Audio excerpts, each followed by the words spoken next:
Welcome to the Pitchlight Chronicles. I am Tats. I'm here with Rob. Donald is on the way, and it's just one of those days today, Rob. I'm telling you, it's going to be. But we were able to even up the series yet again, avoiding a back-to-back loss. It would have been nice to be going into the third game with back-to-back wins, but unfortunately, Herman and the pitching staff overall, they just did not have it in the first game. You know, a lot of walks. You know, the offense just it could not get the big hit. You know, when you're looking at these series where these are teams that could be challenging yet are beatable, you know, we keep going to the same thing where it seems like it's always that big hit that we're still missing out on. And is it because of the way that the lineups are being constructed? Is it a matter of just these players just not playing to the back of their baseball card? You know, what are we seeing is the issue where we just can't get on that big run and put, you know, back-to-back wins together?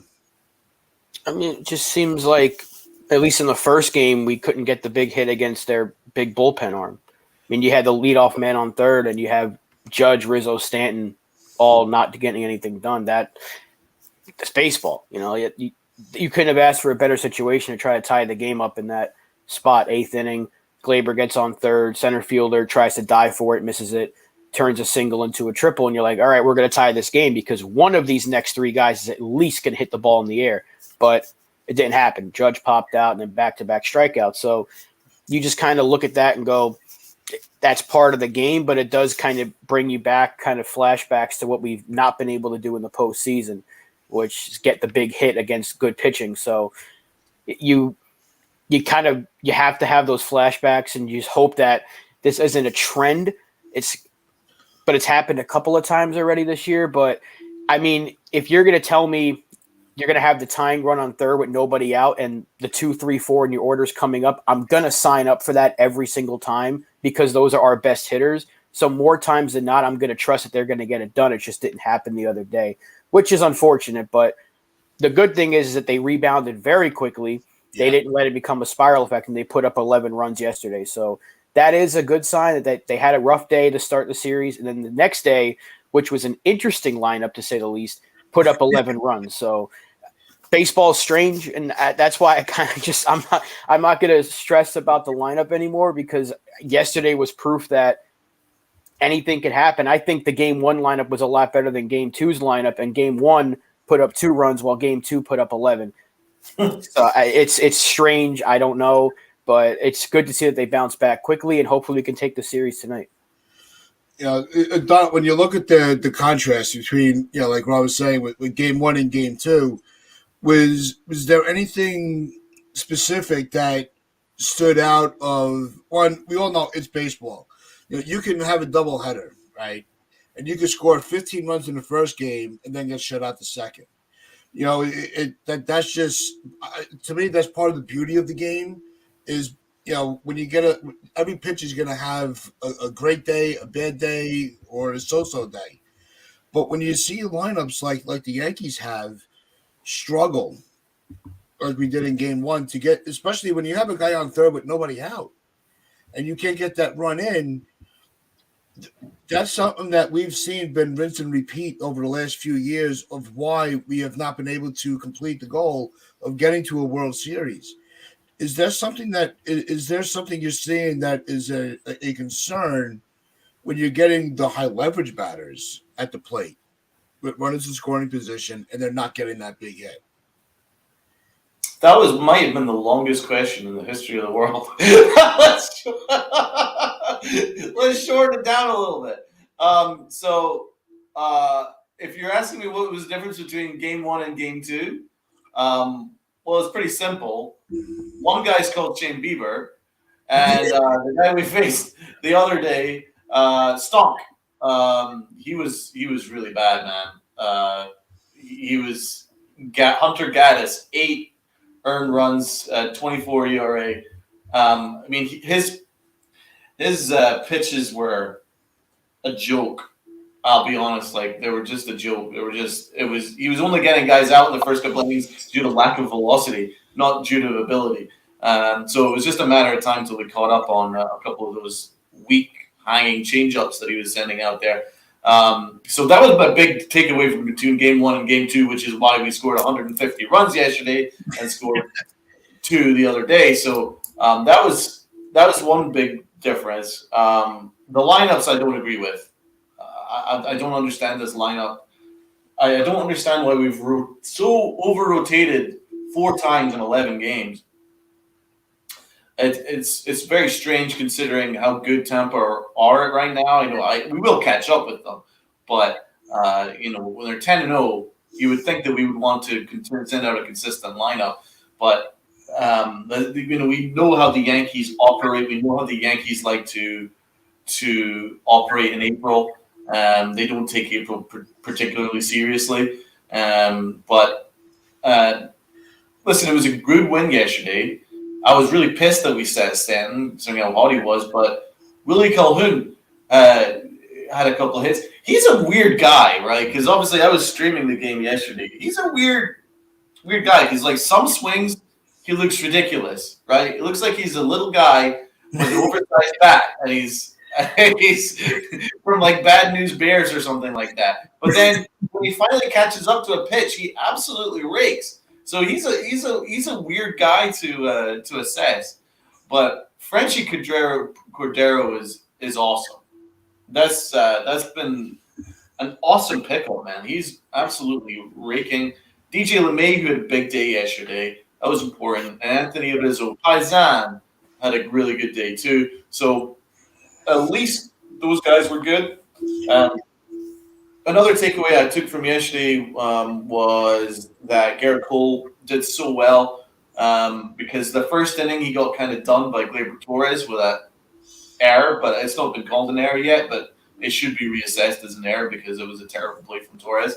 And his mechanics were all wrong there. He tried to backhand the ball and he didn't put his body behind it. And it was quite a lazy effort and it went right under his body. That's unacceptable and he should have been charged an error for that. That's some IKF score calling right there from last season that he didn't get an error from that. But we'll see if that gets reassessed. But the fact that Garrett Cole knuckled down and he just mowed them down after that just shows that he's the ace that we need and won. Yeah. Game 1 was frustrating. They missed a lot of opportunities, but the Yankees aren't the best situationally, and I still don't necessarily trust them situationally. They love to ground into double plays, and you even saw that yesterday when they had the bases loaded and with nobody out, and a double play. They've done it a couple times actually yesterday, where they got RBIs without getting counted because he grounded in double plays. I mean, that's obviously it doesn't matter when you're up 9-2, but when it's a 1-0 game or 2-0 game, yep. It's something to pay attention to. So, I think it's a situational hitting, man. But overall, it's positive. We tied the series up, and I assume, unless Boone does something stupid, that Stanton will be back in the lineup today, and they try and win the series. And but it's funny because in our previous podcast we were saying, "Oh, isn't it good that with Josh Donaldson hurt? That means that Boone can't over rotate." And what you fucking sailor? Try this shit. If there's a way to really frustrate the fan base, Boone's going to find it. Oh yeah, it really is. No, I mean when you're looking at the contrast of both games, it really comes down to the point that was made earlier is the pitching. When you have Shane Bieber, when you have a team's ace, right? You saw it with Bieber in his rough inning, and then yesterday with Cole in his rough inning. They were able to squeeze a couple of runs across, but if you don't capitalize on that next inning, they're going to make that adjustment. That's why they're labeled the ace. And I think with Stanton just missing that grand slam in game 1, it almost, to me, I'm like, that's it. That was our opportunity to really start to put a little distance away before they even had a chance to bat. And it just gave, Bieber a little life. And same thing yesterday with Cole. They weren't able to give him that knockout punch. He was able to get through the inning, and then you couldn't touch Cole. So it is because of the ace of the staffs that the game is worse. They weren't able to capitalize on a lot of the errors that were being made, and it comes down to Mazda mentions it. Yankees need to hit better with runners in scoring position. That's been the biggest problem for the last 4 or 5 years. They just can't. They're getting the opportunities to add runs on, but they just can't seem to get that hit.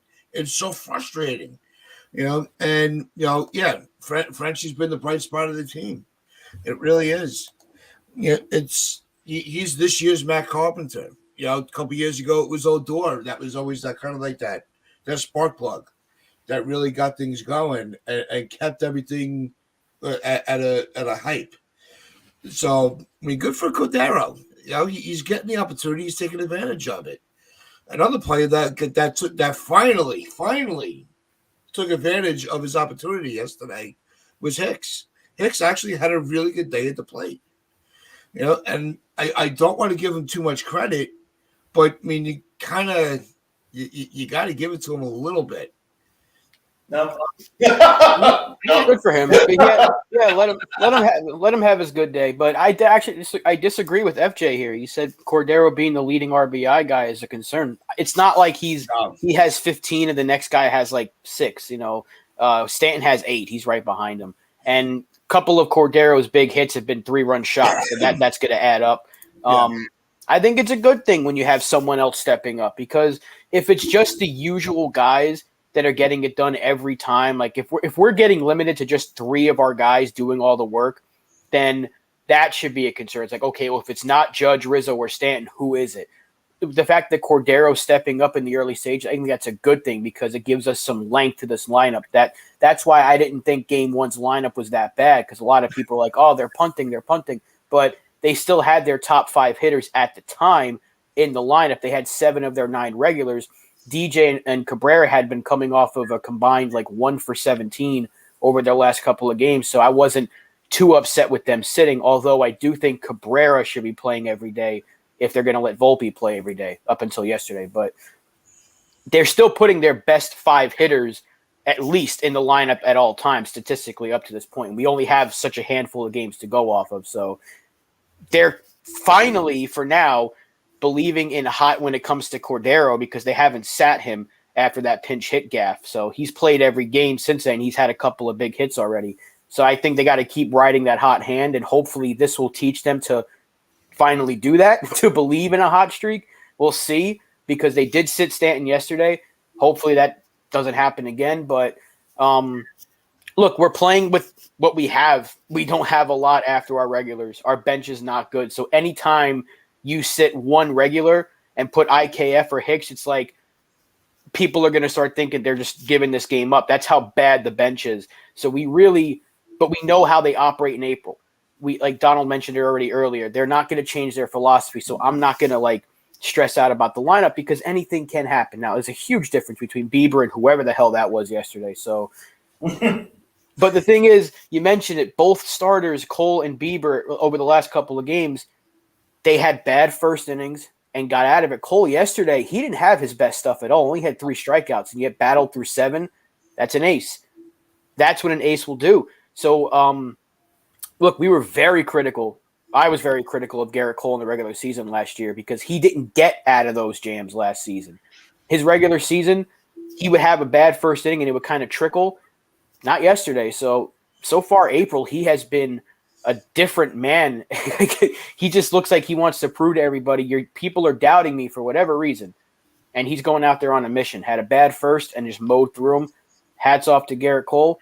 And hey, if we can take the series tonight, that'll be another series win. And the fact that we're dealing with injuries and we're talking about, oh, this team still can't hit in situational spots. Oh, they're rotating. We still have 7 wins already. That's a pretty good spot. And we're pretty much in line with where we were last year record-wise. Statistically as well, we're pitching almost exactly the same as we were a year ago. And the only games we've lost have been Herman and Schmidt starts. You got to wonder what's going to be different when we get Rodon and Sevy back. So that's why I'm going to stay optimistic. I'm not going to worry too much if we lose a game here and there. I know Tampa Bay's on a tear. That's going to stop at some point. They're not going to win every game. They're going to go on a little bit of a spin at some point. If we can just keep winning series and stay on par, if we're within 3, even 4 games by the time we get healthy, I'm not concerned right now about the AL East. No, I think the big problem, it is the weak bench makes the substitutions that much more frustrating. But as long as they're able to not cost us a game, I think we could ride that wave until everybody's back and healthy. And we're seeing that with the rotation. I don't see Herman and Schmidt right now being able to survive when Rodon and Sebi get back. Especially the way they've been going. The jury is still out on Schmidt, I believe. I think we're gonna see a few more starts and see what issues is he correcting. Is what issues is he addressing? But Medina brings up that how Cole's been able to. The one thing that really hindered him last year seems to be something that he's addressed. He's keeping the ball in the park. They're not getting that big hit that's just, really shaking up his confidence in his stuff. He's able to navigate through it. I think that's very telling at this point in the season.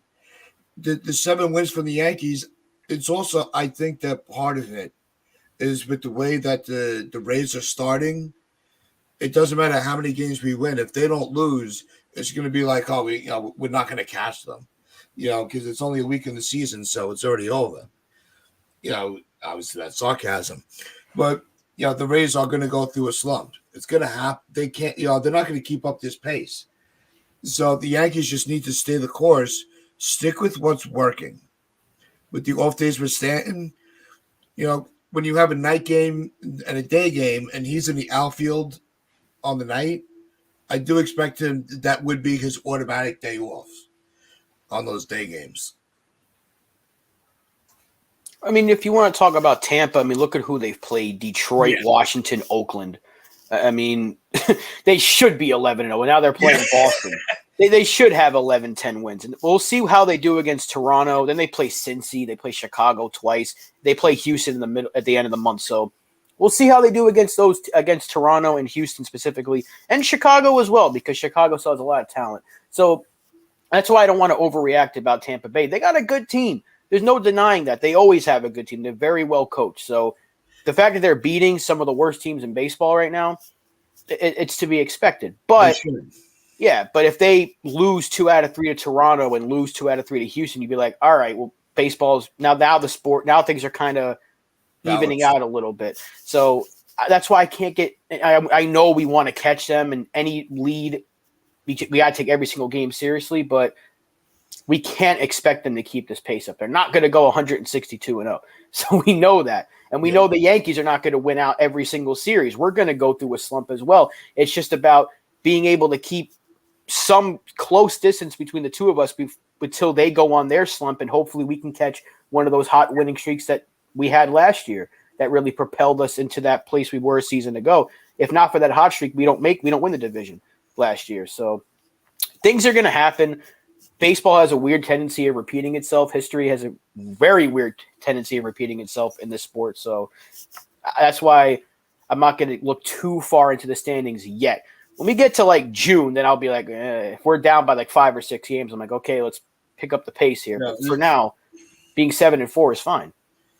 Yeah, I think once until you're a month out of the trade deadline, I think the standings, not to say they're irrelevant, but they shouldn't be the focal point of the discussion.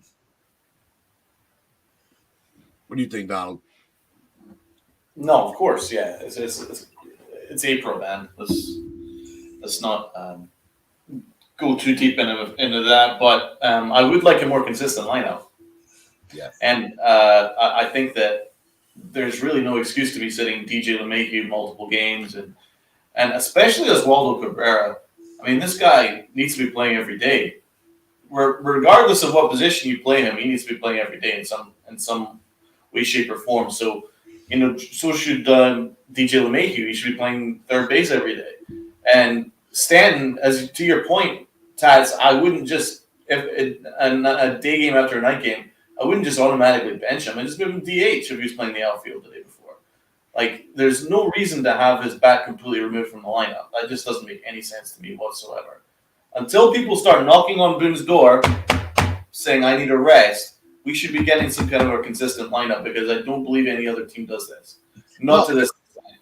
I mean, we're literally seeing 5 or 6 changes on a daily basis, and I don't think that's sustainable. I don't think that's a way in which you can gain team chemistry that way. I mean, it is good that you're getting everybody involved, but it almost means that almost feels like the Yankees have too many, and they're trying to make it all work to keep them happy and Brian Cashman happy. You know, got to find a way of getting Aaron Hicks involved. Got to find a way of getting IKF involved. There's actually no real reason to do that. So they need to stick with a regular lineup. And if you make 1 or 2 changes on it per day, that's fine. I don't really care. But 5 or 6, that's just stupidity. In my opinion. No, I'm not saying. Look, I did not like that Stanton sat. I'm just saying. I could see that being the formula to rest him if he's playing the outfield on a night game with a day game the next day. It's a crappy formula, but I think that's going to be their formula to get him his off days. You know, if it was a tight game, I did expect to see him off the bench, even though they gave him that one, which is, I think, it totally screws up the players with these complete off days where they don't even take batting practice. To me, that's just a waste. You know, they're coming to work every day. Give them something to do. You know, even if you're only going to use them, you know, you're going to use them as a bench player that day. Like there was a situation where Willie Calhoun came up with the runners on the corners and nobody out. That was in the DH spot, and I think it was like the 8th or 9th inning. That would have been a perfect spot for Stanton to get a pinch hit, continue to keep his confidence up, get an RBI in there, sac fly, whatever. I mean, I would have done that. You know, it wasn't a bad move either to put IKF in to give Judge the last 2 innings off, you know, after his last at bat. So it's, you know, we can nitpick every single move that Boone is making.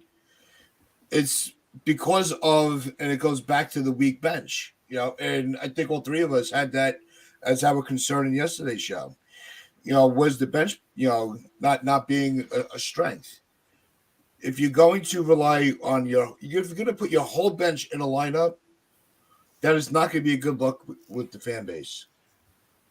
Well, yeah, we just need Bader back and eventually Donaldson. I mean, I'd rather have Donaldson take at-bats at this point than IKF or Hicks. It's come to that. You know, that's how bad IKF has looked so far. And Aaron Hicks having 2 hits yesterday, his next game, he'll probably go over 5. And we'll be like, see, there he is. But he's back. I'm not going to look too much into Aaron Hicks having a good game because he needs to have a good game because he's kind of playing for his spot at this point because Calhoun's already outplayed him. Cordero has far surpassed him, and Cabrera he's already had his spot taken away by 3 different people at this point on the roster, and we're not even 2 weeks into the season. So that's very telling about how bad he's been. And even though Calhoun only had 1 hit, he's already been kind of more productive. But I expect him to be the one who gets sent down when Donaldson comes back at the end of the week or whatever it is. And then eventually when Bader comes back, that's where the decision has to be made. Is it IKF or is it Hicks? Because if Cordero's hitting like this, it can't be him. He would have been the first to go because it was just one of those random moves. But now it's like when Carpenter got hot last year, you can't cut him. So that's where the decision has to be made. When we get Bader back, because he's starting. Once he's there, he's your center fielder. Who's gone? Is it Hicks or is it IKF? That's where the decision is going to have to be made. So for now, though, our bench is exceptionally weak. So whenever somebody's in there, whether it's the catcher, Higgy, who's not good offensively, or Hicks, who we know isn't good, IKF, who we know isn't good, and I'm missing somebody, but Calhoun, hasn't been very good except for the juice ball year, it's going to look weak. That's why, not every day is going to kind of look like a punt day if you put 1 or 2 of those guys in. We just have to hope that the guys that are doing stuff right now can keep that up until we get a little bit healthier. And even Josh Donaldson will provide you some pop that IKF or Hicks can't right now. No, they got to do it one player at a time with these bench guys. They can't do it like they've been doing, putting 2 or 3 of them in, because it's not giving you your best opportunity to win. Not to say, look, somebody's going to have a good game that we're not expecting. So we weren't expecting Hicks to put the at bats he did yesterday. Like you said, if it was 0 for 5, we'd be like, all right, we kind of expected that. But Calhoun, he was also capitalizing on his opportunity. So, but you can only play one of those. You can only play one bench player at a time right now. It's early in the season. There's a lot of off days built into early seasons. So there's no need to over rest these guys, especially if they're getting hot, like when you brought up with Stanton earlier.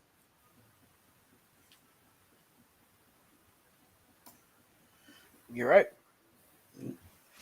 With the start tonight with Schmidt, when you get a team like Cleveland that's such a big contact hitting team, is he in for a world of hurt tonight, or is it going to be? What are you really expecting from Schmidt tonight? I don't know.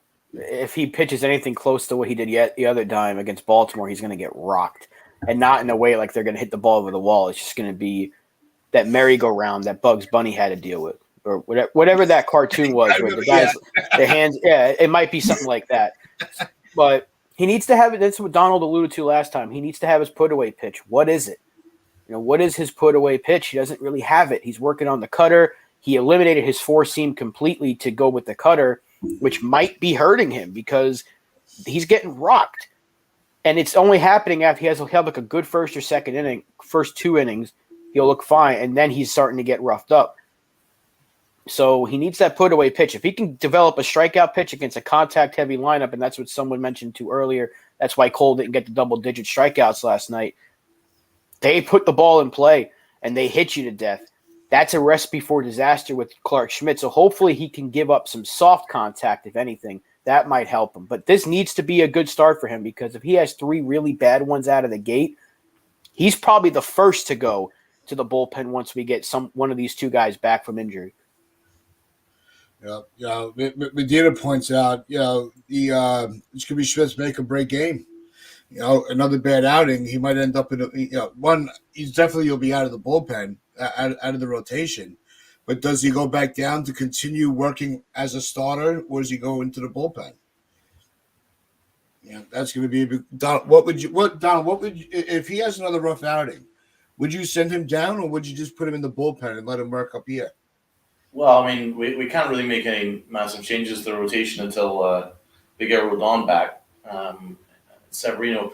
And let's not forget that Herman was freaking awful the other day, too. So the only reason why we didn't get completely blown out of the building was Colton Brewer came in and did a really, really good job out of the bullpen and saved the bullpen, saved the game. Obviously, we still lost the game, but he actually kept us in the game. So if it wasn't for him, then Herman would have had a 5 spot against him. And we'd be having a different conversation. We'd be talking about how is Herman got one more start before he gets sent down. So we do have legitimate concerns of both of them, I think. Herman doesn't look good this year. No. And Clark Schmidt looks freaking awful. So as I say, the thing with Clark Schmidt is he doesn't have a put-away pitch. He can get up the count 1 and 2, but he doesn't have a way of putting batters away. And I think that's going to be something that is going to be a massive concern for the rest of his career because you're not going to become a frontline starter if you can't get batters out efficiently. And that's been something that I noticed with like Phil Hughes when he was a Yankee. He didn't have a put away pitch necessarily either, but he was actually a better pitcher than Clark Schmidt. So because Phil Hughes had a fastball, Clark Schmidt doesn't. Clark Schmidt's got a very poor 92, 93. It's not really powerful enough. He's got a nice knuckle curve. He's got kind of a sweeper motion pitch as well, which is pretty good. But as I say, nothing that a batter is going to be scared of that's going to strike them out. So, I think he's destined for middle relief, but you could make the same argument as Domingo Germán. So, I'm not going to make any swift declarations that one or the other is going to be sent down right now until we have a healthy rotation. But by no means am I happy with Clark Schmidt's start, because I'm a big Clark Schmidt fan, and I've been very nonplussed at his performance lately. Just doesn't have a put-away pitch, so he needs to be better. But so does Germán. So I put both of them in the same category. I think with Germán, because he's had the numbers where we've seen he could be a reliable starter. I think Germán will get the longer leash than Schmidt, but I do think both of these guys aren't destined for bullpen positions. Yeah, and it might be something that one or both of them maybe on the trade block. As the season progresses, depending on how Rodon and Seri come back, how they look, filling in with the rotation, and when Canley gets back, I think we're going to see. I think we're going to see some. If they are not as effective as the Yankees are hoping, it might be a very short leash overall. Well, Germán, the only reason he's still here is because he performed semi-decent last year in the second half. He wasn't great, but he was fine. And the fact that we had injuries, that's why he's here right now. So if you get rid of him, I don't think there's going to be teams lining up for his services. You might be able to get something for him, but nothing significant. And Clark Schmidt has too much talent to just give up on, but I'm not going to look too far into just 2 starts into the season, but if this continues, he's going to have another maybe 3-4 starts before these guys get healthy anyway. Rodon's going to throw a bullpen today, I think. Sevy just did yesterday. Rodon had back tightness, but he's going to throw again today because his elbow's fine, and Sevy said he reported no pain. They still haven't gotten to rehab starts yet, so we're a long ways away till at least another month or so until we get those guys back. So Schmidt, I'm willing to be patient with because we know he's got stuff. We've seen what Germán is. We know what Germán is. He's a number 5, number 6 starter at best. He's not going to do anything further than that. Clark Schmidt has the stuff to be at least a number 3, at the best. So we can be patient with Schmidt because we've seen it before, but we can't forget how good he was in the bullpen last year. So maybe that's something that he's kind of thinking about, because if I keep struggling, I'm going to go back there. He wants to be a starter. The Yankees want him to be a starter. But plus, right now, a couple of guys have already stepped up. We mentioned Colton Brewer earlier. Ian Hamilton's been good. Cordero's been okay. And we're going to get some guys back. So it might not be really wild his last outing. Every throw he was releasing was going to the backstop. That was a couple outings ago against Baltimore, but a couple of guys have stepped up, and we're going to get guys healthy. And they're already putting Deivi Garcia into a bullpen role whenever he does get called up again. He's going to be a 2-inning guy.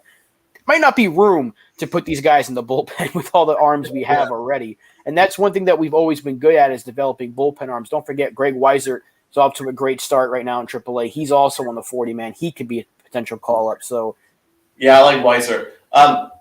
Let's touch on Colton Brewer. I mean, obviously, he came in here with an awful career to this point, but obviously the Yankees trusted that he'd get into Matt Blake's video room and then turn him into a decent reliever, and that's exactly what they've done to this point.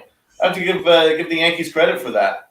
I was like, what the hell are we signing this joker for? But he's actually been really, really good out of the bullpen, man. It was a pretty smart call. I mean, you can't underestimate the effect that Matt Blake has, especially on bullpen arms and maybe pitchers who we don't necessarily herald. But he seems to be able to work them out into very serviceable major leaguers. So I think that was a pretty cool pickup. No, I think Colton Brewer's been fine. He's found something in this organization, and we've seen that with pitchers that have been brought over in the past. My co-host, if anyone hasn't already seen, we got to watch my Lucas stream from yesterday, our Yankee the Yankee game. It was a lot of fun. It was a lot of fun. Really, really good.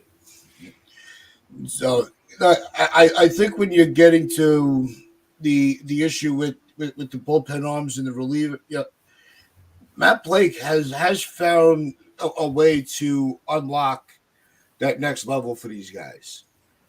The Yankees have always had that issue of not being able to develop the starting pitches, but the bullpen arms have always been solid for the Yankees. I don't think the bullpen has ever been one of those big question marks going into a year or throughout the year even. So I think Matt Blake is doing something right. Well, yeah, I mean, think about it. Brewer hadn't pitched in like a week. His last game was against San Francisco, I think. So I forgot he was on the team because we hadn't seen him. He hadn't pitched, and I'm like, when he came in to pitch, I'm like, he's still here. So that's actually pretty impressive. He came in and pitched 3 innings after not pitching for 8 days, I think it was in total. That's a pretty good job. You got to give him credit. And that is one thing that Brian Cashman does very well is finding these kind of every time he picks up a name, you're like, who? Like when we got Cordero, I was like, who? And he's been our best hitter. When we got Brewer, I was like, who? And he's been fine. Well, how about Aaron Small and Sean Chacon? Yeah. You can go back years and years. He seems to find these random names that even if it's just for one season, they perform really well. When you're giving up nothing to get them, you're like, that's a good move. We gave up nothing for Wandy Peralta. It was Mike Tauchman, who's playing in Korea or Japan right now, I think. And Peralta's been great. We gave up nothing, literally. We gave up cash considerations for Colton Brewer, and so far through his first 5 innings, he's been really good. So, and we gave up nothing for Franchy Cordero. Because that was a great man. Yeah. Amazing. He's been really good. So these are the things that Cashman does really well. He has some good free agent signings, and he has some really bad moves as well, where we've already touched on that. We're not going to get into that, but you got to give credit where it's due.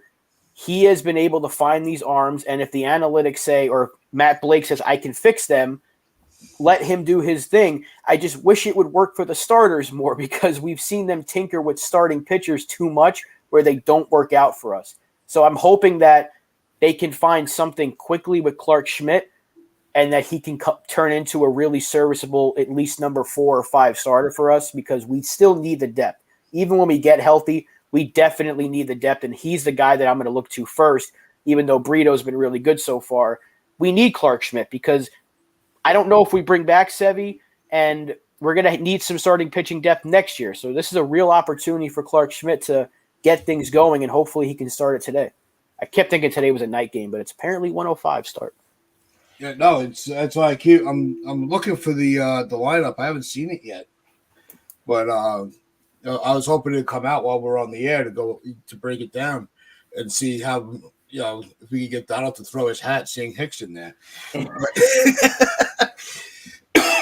No, I think the pitching staff is going to be fine, and it goes to TC here. The bullpen has always been an abundance of talent. It's the offense that we wish was on the same level as the bullpen. If we had our bench to back up our regular starters, like we have the bullpen to back up the pitching, that'd be great. And I think that would just make us put us at ease. He also just throws in here real quick. Chaparro and Florial both hit 2 home runs yesterday. Doesn't it say something that Florial was not picked up? I think he's just going to be a career minor leaguer. Does this all the time. Every time he gets sent down, he has like a 2 home run game immediately. And then we go, wow, we should call him back up and give him a shot. And then they do that, and then he goes like 1 for 12 with a couple of walks. And you're like, maybe they should give him more of a chance. But the fact that nobody picked him up, it tells me a lot that every other team in baseball thinks exactly what we do at this point. He's just a quadruple A guy. He's got talent. There's no denying that. He can offer a team like – I'm surprised a team like Pittsburgh didn't pick him up. or a team like maybe even Colorado that might be able to tap into that some of that pop he has. But the fact that nobody got him, it tells you everything you need to know. He doesn't have a lot of value. He's not going to offer you much at the major league level. So he might be stuck. The only thing is he is still young. And if he has a really, really good year this year in AAA, he might get called up again, or a team might say, hey, we'll give you this pitcher, this relief arm for Esteban Florial. And you're like, okay, we can finally move on from him and we can get a little something in return. That might be the only thing you do because he doesn't have the value of a top prospect. And he hasn't performed in the limited opportunities he has gotten at the major league level. So I know he's not in here today, but his number one fan would tell you a lot different. He's a quadruple A guy. And that's just what it is with him. Look, I was as much as a Florial fan as anybody for a long time. But that's the reality of it. Sometimes you got to take your your fan glasses off and put on your baseball glasses. He's not a major league ball player. I'm old. I wear glasses. No, it's but yeah, TC, we're gonna have Spencer Jones in the pipeline too. So yeah, Florial's time ran out. It's a shame, but that's just the reality of it. He's not a major league caliber player. I think Chaparro. I think he's gonna really when they give him his chance. I think they're gonna give him a real chance, not like these. We're going to call you up and sit you, for a series and send you back. Chaparro's looking pretty good. But where is his role, though? Because he plays first or third not very well. He's not a good defender, and he's a DH. We have several DHs already, so I don't know where his place is on this team unless there's an injury and they don't want to call up Peraza because he's not going to play every day. He's kind of that guy. Although I still think Jake Bauer should get an opportunity if we do need another lefty bat. But right now we don't. So if there is a guy I just don't know where his place is. Because he doesn't play defense at all. So he's just a DH. We already have him. No, I don't see any place for him at all. But back to Franchy. I mean, that's why you made that move, man. That's why you moved on from Florial, brought in Franchy Cordero. Because Cordero has that upside that Florial just doesn't. He's got that power that Florial hasn't shown that he can produce at the major league level. And it's amazing. He's got such a nice swing. It's like a power swing, man. Nice uppercut swing, perfect for our right field deck. And on the road he's doing the thing too. So all these multiple three home run games is just wild. No, I think Franchy is that, he's this year, like I said earlier, I think he's this year's Matt Carpenter. I think he's going to be that lightning in a bottle type of guy that's just going to be able to kind of carry along. And like Rob pointed out, there's a comfort to knowing you don't have to rely on your superstars to win you the game.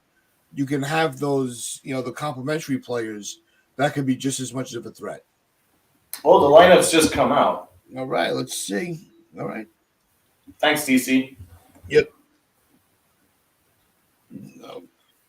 I try not to have the phone directly in front of me because we all know how easily I can be distracted. So, we have the lineup here. It's going to be Pratt. All right. So, we have Volpe leading off at shortstop. Oh, Judge DHing today, batting second. Rizzo at first. Stanton's playing right. We got Cordero in left field. I like that. I like that he's getting they're keeping him in. Cabrera's playing second. The left is at third. Higgy behind the plate. Donald, center fielder, Aaron Hicks. Wait, where's DJ LeMahieu? Huh? Where's DJ LeMahieu? I don't know. He ain't in the lineup. Who posted that lineup? This is according to MLB. It just came out a few minutes ago. Well, I know that Glaber is dealing with like a little tightness, so that's why he's not playing. But really, no DJ again? No. That makes no sense. No. Can you go over it one more time? Because once you said Volpe leading off, I kind of blacked out. Yeah. So I thought that too. What the fuck are we doing? You got the Volpe, Judge, Rizzo, Stanton, Cordero, Cabrera, Falefa, Higashioka, and Hicks. See, Higgy I knew would play today because it's a day game. Hicks gets his day after. Oh, my God. Yeah. So, Anthony Volpe's – is there something with DJ that maybe they're not telling us? Did that toe flare up again? Because he had 2 hits yesterday. Yeah, that's why this is such a head scratcher. You know, it is my point. You can't play your whole bench in one freaking game, especially if you're trying to continue to win series. Is Franchy playing? Yeah. Frenchie's playing. Okay, that's good. Yeah, Frenchie's in left field today. He's batting. He can't play left. The only thing that I understand Torres not being there because he's dealing with something, so that's fine. But no DJ makes no sense to me. Honestly, this team. No. We got to figure out what's wrong with DJ, if anything, because if there's something up with him, then we are in trouble. No, you know what? TC, you're right. They baby these guys too much. It really is. These scheduled off days so early in the season, like I said earlier, and I think we all agree, when you have all these off days built in to the beginning of the season because of weather, it's you don't need to just keep the same freaking lineup over and over again. If it ain't broke, don't fix it. Shut up, MH.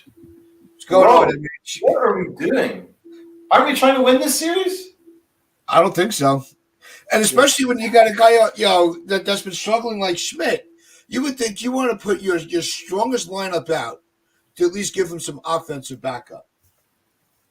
It really makes me wonder if DJ is dealing with something because there's no other excuse. Because the bottom 3 of this order is dreadful. Yeah, they're hitting a combined 367 between the 3 of them. That's terrible. I don't like that at all. I would rather get DHing Judge just to give him a day off of the field because he's played every day. But my God, this is why we need Harrison Bader back desperately because Aaron Hicks is playing 2 days in a row. Oh, and he's 3 for 15 on the season. Hasn't DJ missed 3 of the last 5 games? I think he played every game against Baltimore, but he missed the first game of this series. Yep. So I'm wondering if there's something up with him. Yeah, DJ played every day of the Baltimore series. Yeah. It maybe they'll give us more information. I'm hoping I'm wrong, but that's the only thing I can think of. Why would he have 2 off days in the same series? It makes no sense to me. No. I'm dumbfounded. And why are they putting Volpe at leadoff? Or are we crediting Boone for the fact he's not putting any pressure on Volpe? Well, that's oh God. We were saying how he was actually the one thing he was doing right was not messing with Volpe. I mean, Volpe is struggling right now, and I'm not criticizing him, but I don't think that's something you want leading off. You want somebody that's actually getting on base leading off, right? Yeah, the bottom of the lineup is absolutely automatic. I'm hoping we get some information about DJ. Yeah, the outfield defense I think is gonna be a problem today. Yeah, because Hicks sucks. Cordero's not really known for his defense, and Stanton's your only good one. Yeah, but he hasn't played the field every day, so he could be in for a gaff here and there. So weird freaking team. Yeah, this is. I was really hoping for better news. I wanted such a better lineup. It would have been fine if DJ was in the lineup. Yeah, I think that's the big. Sacrifice IKF or Hicks, and that's DJ in the lineup. That it must be that DJ is hurt because they're putting Cabrera at second. Usually, that's where DJ would be there, and and they would just have Cabrera play third, and Hicks would have been in the lineup one way or the other. We knew Higgy was playing today, so that's already one automatic out, unless he hits a home run. But it's very questionable. I think that makes it even more alarming with DJ not in the lineup. We kind of need Josh Donaldson right now because IKF is playing third base. That's what it's come to. IKF is playing third base right now, and I'm glad they're playing him at third instead of shortstop or center field, but I would much rather have Josh Donaldson's bat in the lineup right now. And it's come to that. And if I drank, it would be like a drinking day to watch this game. Luckily, I have Oh, yeah. What time is the game? 1:05. I'll be at work. Probably a good thing, then. Yeah. Yeah, it definitely will be a good thing. But the other good thing is Saturday, we are going to be putting together, trying to work it out. We'll be doing our next play-by-play game. So Saturday, definitely 15th. the 15th. Thank you. I'm like, what day is the? So on the 15th on Saturday, we'll be doing our next play-by-play game. We had a lot of fun the last time. We hope everybody comes and enjoys it. Also, like, share, comment, and subscribe, and tell all your friends about all the fun that's been going on over here at Pitchlight Chronicles. We are growing fast again and again. Tats, hold on. Yep. You're forgetting what day that is. April 15th. It's a big day. That's Jackie Robinson Day, isn't it? Yes. There you go. See? Yeah. See, I'm smart. I wonder if we're going to Aaron Judge again on Jackie Robinson Day. Because that went God. We'll have something to look forward to then if he does. Yeah, for Jackie Robinson Day, we'll be doing our play-by-play. Yeah, you're right. So remember, as always, wear your pinstripes of pride and play hard.